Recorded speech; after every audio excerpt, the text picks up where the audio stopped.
This is Stanford Engineering's The Future of Everything, and I'm your host, Russ Altman. Today, Professor Elaine Treharne will tell us about medieval manuscripts and books and how studying them gives us a unique insight into life today on Earth. It's the future of manuscripts and books. Humans have developed text technologies for thousands of years. It started out with chiseling words onto rocks. Then we had skins of animals. Somebody came up with paper. There was the printing press. And then in the last couple of decades, everything's gone digital. But throughout all of that, humans have been telling stories and putting in personal effort to create books, manuscripts, stories, tweets, and Instagram posts that tell us about their life. It's important to understand this, and it's especially important to understand, especially the periods before the digital age, when the creation of text was expensive and precious. And so the things that people put into those texts were the most important experiences, thoughts, hopes, dreams of those people. And we have to recognize what the people who didn't write didn't leave a message about what their hopes and dreams were. So there's kind of a little detective story to figure out, based on what was written, what might not have been written. Well, Professor Elaine Treharne is a professor of English and Germanic studies at Stanford University. She's an expert in Welsh and British manuscripts from the period roughly 600 to 1300 AD, and she surprisingly uses a lot of machine learning in her work. She'll tell us about how she studies these manuscripts, who takes her classes, and why this is critical for the future of humanity. Elaine, it is clear that you love books and you love manuscripts, the physical objects, and yet a large part of your work has to do with digital technologies in the humanities and the fuzziness of the digital world. So let me start out by just asking you, is the book or the manuscript a threatened species, and will it survive our current digital age? So that's kind of great starting point, because really what I do is kind of covered by the term text technologies, and I'm a historian of technologies of text. I tend to focus most of my effort on medieval manuscript studies, but handwriting more broadly and right the way through all of the centuries up to the present day.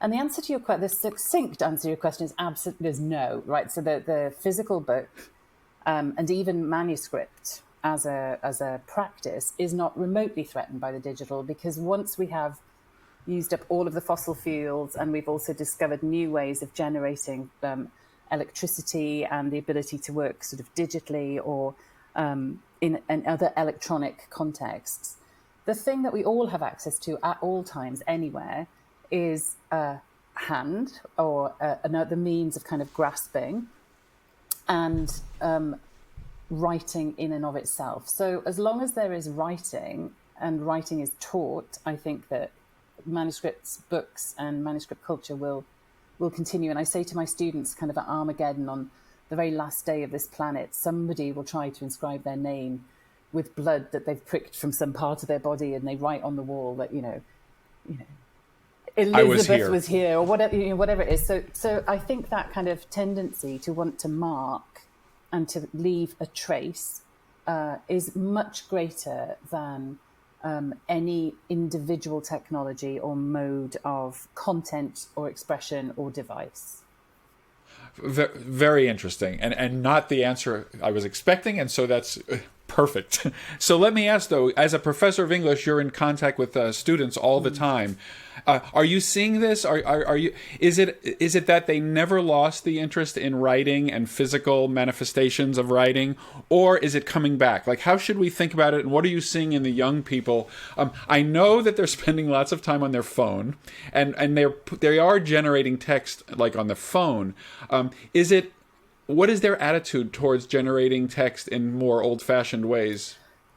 So in a classroom, you'll find, it depends on the nature of the class really, but you'll find students at least as likely to take out a notebook and a pencil or pen as they are to take out their laptops. I mean, if you're doing some kind of, digital analysis or website work or something like that, then they will have their laptops, but nearly always accompanied by a notebook and a pencil. And so from that point of view, I don't see a diminution in the use of old-fashioned methods of taking notes or writing prompts and so on. What I think is quite interesting is the way that whenever there is a big shift in the technologies of text, so from manuscript to print, or from tablet to book form, or from print to digital, it is always accompanied by an apocalyptic sense of doom by actually all generations, but particularly sort of older generations whose way of doing things is shifting. Of course, that's very typical in society and culture as a whole. And so what we tend to say is, and I have said this myself of my very own children, oh, you're not reading enough. And what I mean is you haven't got a Jane Austen open in front of you. But actually, younger generations, my children are 26 and 22, and subsequent generations are reading more than we ever read. And they are writing more than we ever wrote. It's just that they're in the form of SMS or emails or fan fiction, and reading is in the form of blogs or books online or news from various social media. So I think, in one sense, it doesn't matter what you read and write as long as you read and write, right? That's kind of one thing. So, yes. So this is great because you're an English professor, and I wanted to ask you, as an English professor, do you give credit, whatever that means, to this kind of writing and reading that you just referred to, which does not match at all the writing and reading that you and I got credit for as, sixth graders writing essays on paper with pens. But it sounds like you are giving this generation credit. And of course, I recognize that credit is a vague concept here, but it's developing some skills and some humanistic tendencies that you would value. Absolutely. I think it's principally about developing modes of communication that are appropriate for the method that you're using. So, for example, I was teaching Beowulf, so that 10th or 11th century Old English poem that seems to get taught in American high schools, bizarrely, because it doesn't in British high schools. And it's 3,182 lines long, and it's this heroic epic from the pre-conquest period. And I wanted to talk about it as a graphic novel with my students, as translation in the original Old English, in all of its various manifestations through the centuries. I couldn't find a social media version, so I did one, and it's called Beowulf in 100 Tweets. And I condensed 3,182 lines of poetry to 100 tweets of 140 characters, because this was in 2014 when it was still a short tweet thing. Actually, that's had more hits, more readers than anything I've ever written. But also, I would give credit for that because it was incredibly difficult to do. You had to know the poem and be able to condense the poem and be able to pick out the things that really matter in the poem from your interpretation. You had to be able to express those in ways that were interesting to other people. And so my students are allowed to present blogs, vlogs, websites, condensation of really difficult arguments in very short formats. And I would encourage that, as well as collaborative work and other kinds of audio visual types of work. The majority choose not to do that. But they go the old-fashioned route. Yes, or they will hand in something that looks like a book or a project, and it's got photographs or it's got other kinds of visuals in it, but it's presented either as a PDF, so it's book-like, or as an actual physical object. And that again in itself is interesting. And I suspect in different fields, this will really differ. So I think in literature and in humanities, we attract students who are technologically aware, computationally capable, but also who have a love of the form of writing itself. And I don't just mean as in sonnets, I mean the actual. They collect books. Well, there's one of our graduate students who wins prizes, Jessica Jordan. She wins prizes for her collections of late 19th century, early 20th century books. She's an avid collector. And so, I think that it's really important to recognize variety in modes of expression and to give credit for that. That's great, and that's great to hear. Before we talk about digital technologies and some of the newer things. So first of all, on the Beowulf, fascinating.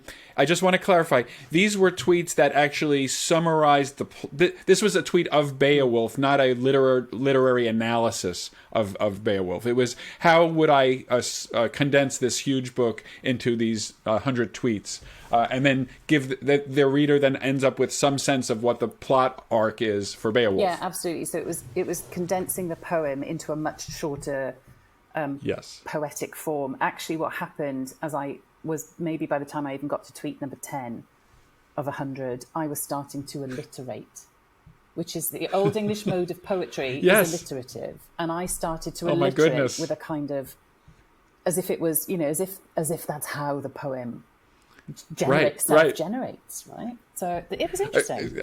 I thought you were going to say that you started spontaneously using iambic pentameter without even trying. No, but I bet you'd do that if you started to do something like that with Alexander Pope, for example, or Dryden. You would start to kind of imitate.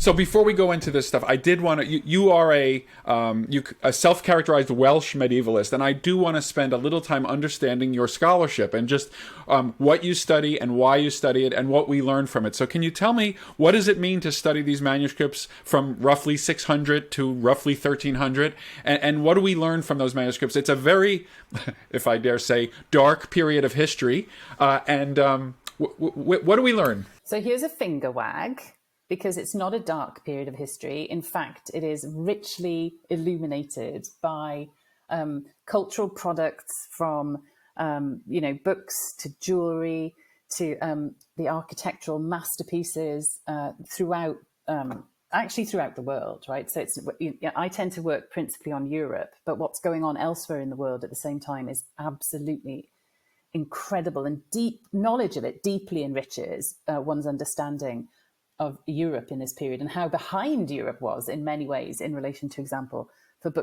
in terms of book production in China, where they developed print hundreds of years before we received print in Europe.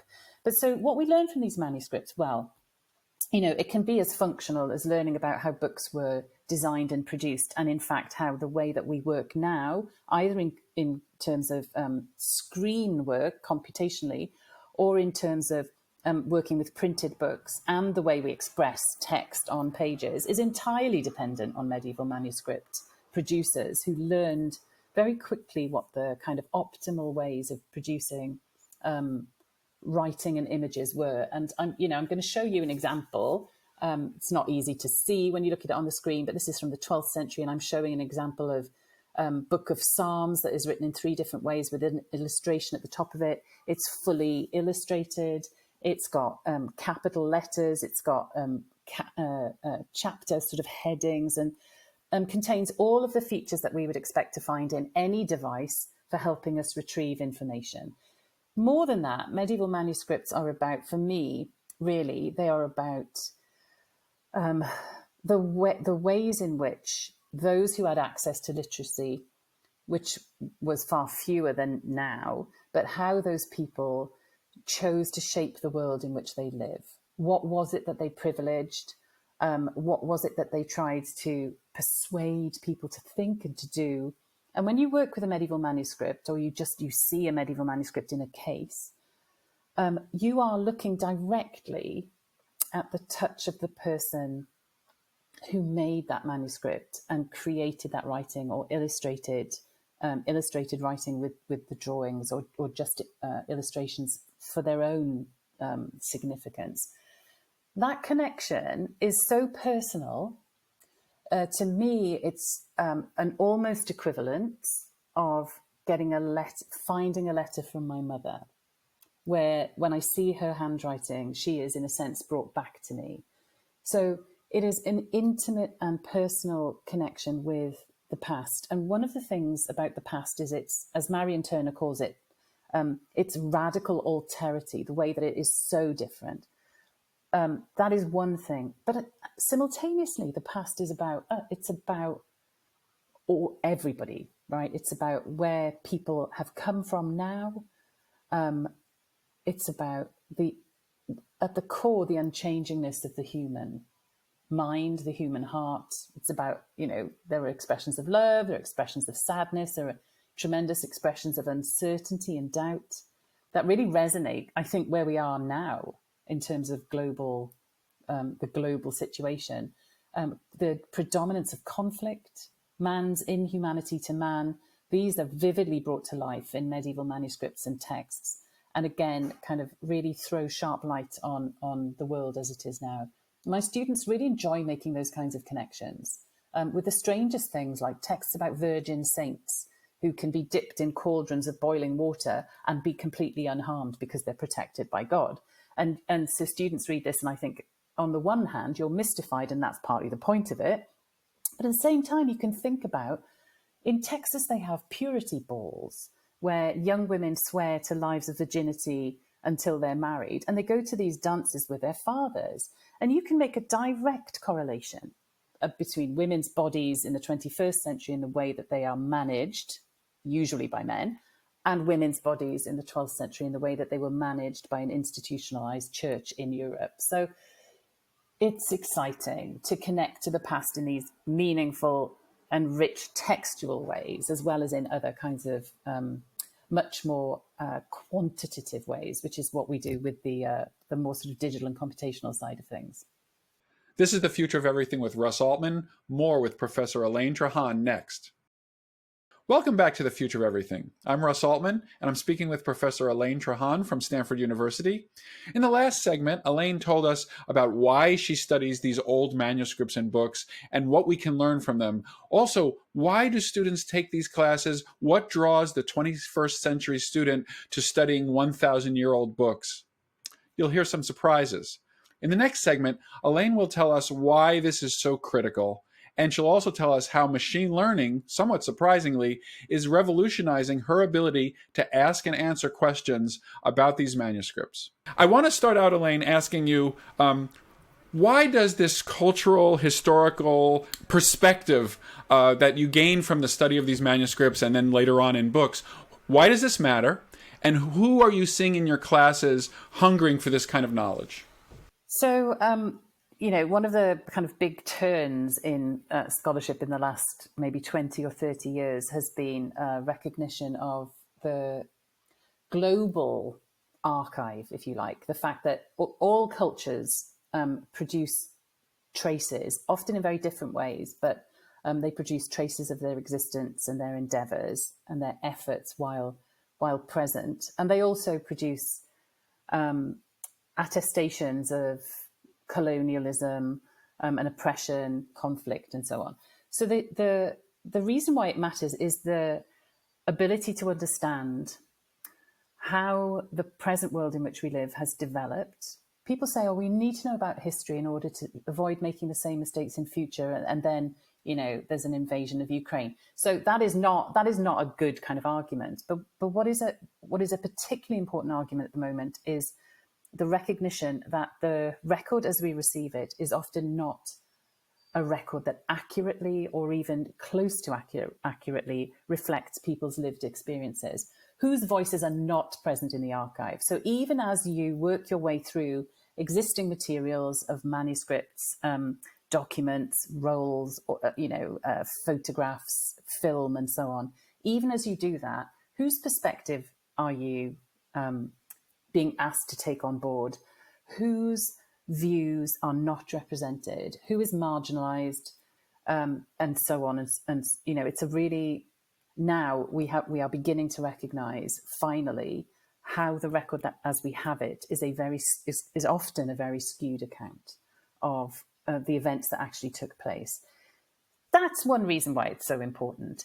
Another reason why it's so important is this. It's absolutely fundamental, isn't it? If you don't understand forms of communication, how can you guarantee that the way that you communicate right now through the digital realm or the physical realm, how can you guarantee that it will be interpretable and understood, not even in 100 years, but in 1,000 years, in 10,000 years? How people think, our record will continue, but we know floppy disks, useless, right? CDs, useless. So Latin manuscripts, who is teaching Latin now? Who is teaching the skills of being able to read earlier materials? And if you think 12th century handwriting is difficult, look at 20th century handwriting. You're a physician. What is your handwriting Yes, like?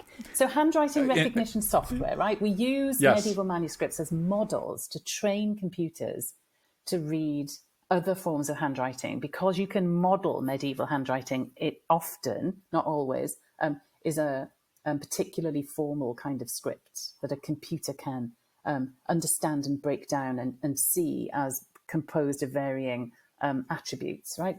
So we should not ever dismiss that which comes from the past. Its utilization in a contemporary setting is really important. And students who come to classes come because they are interested in issues of design, in issues of modeling, in issues of information transmission. And actually, we have a very large public. There was a exhibition of English manuscripts, or manuscripts from England, at the British Library in 2018 that I think it was over 100,000 people went to. So there is a real market for this this kind of work that both appreciates cultural heritage and textual heritage, but also seeks to use it, to deploy it tactically for computational means. And it sounds like you're getting students both who want to make this a career, and perhaps students who don't do this for their career. Maybe they're a computer science major or they're a biology major, but for whatever reason they perceive the importance of this as part of their academic program. Yes, there are. So there's lots of digital humanities projects on Stanford's campus, and actually, obviously in other institutions around the world. And what we need to understand fundamentally about digital and computational humanities is that, like the sciences, you need a whole team of people to do this work. It is not sufficient to be a lone scholar now. I did just write a book on manuscripts and about manuscripts in the actual world, called what's it called? Perceptions of Medieval Manuscripts. But all of the work that I do digitally and computationally takes a team. I've got students who are computer scientists who are not initially profoundly interested in manuscripts, but they're interested in the uncertainty of this material. How do we model uncertainty? They're interested in thinking about handwriting recognition software development. They're interested in visual feature extraction. How do we pull out bits of the manuscript that are really interesting, like the beautiful illuminated initials, and analyze those at scale by the million, right? So they're interested in those fundamental questions about data sets and manipulation of data sets. But when they have been working with scribes, they really become interested in the bringing it right back down to that individual level. So it becomes a kind of really beautiful confluence of computational skill set and a humanistic interest. Which is exactly where I wanted to go next, which is, I know that you have a machine learning effort in your scholarship, and based on all the things we've just been talking about, that might come as a surprise to some. So tell me, how does machine learning fit into your scholarship, and what are the opportunities for solving problems that perhaps you never thought you'd be able to solve? Yeah, thank you. So I think the key kind of answer to that, the one-word answer to that, is patterns. So I have looked at, as did manuscript scholars for the last few hundred years, probably thousands and thousands of manuscripts by eye, a lot of them actually digitally. So I work, and especially through the pandemic, of course, you couldn't get into libraries or travel. So I would, you'd look at digital images of manuscripts, open access to anyone can look at these. And you'd work your way through every folio and you'd think, that's an interesting T. Oh, look at that scribe, right? But you have to be able to basically recollect all of that information or compile your notes really methodically in order to remember something you saw 15 years ago to the thing that you're looking at now. What we can do speedily, computationally. We can do speedy analysis, and we can do analysis at scale. So when we sent over training data, so they were PDFs, they were photographs of folios of 12th century manuscripts. We sent them to a team in Montreal who devised algorithms to allow us to extract interesting things, titles, blank space, particular forms of initials, decorated.